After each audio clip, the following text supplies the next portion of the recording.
Hi நண்பா, உங்கள் தமிழ். இன்றைக்கி என்ன பார்க்க போனால் ரொம்ப முக்கியமான நியூஸ் தான் பார்க்குறோம்.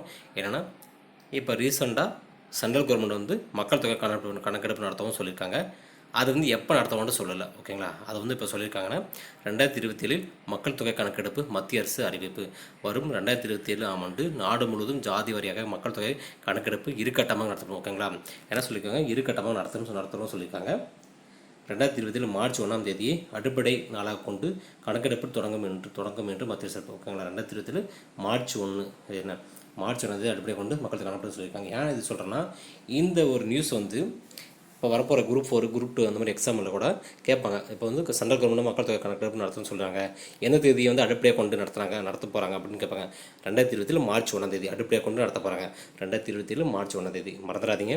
எல்லா நியூஸும் நம்ம முக்கியமான நியூஸ் தான். ஒரு மார்க்கில் 1000 பேருக்கு முன்னாடி நம்ம போவோம். அதனால் எதையுமே நீங்கள் அவாய்ட் பண்ணாதீங்க. எல்லா நியூஸும் தெரிஞ்சுக்கோங்க, நல்லா படிங்க.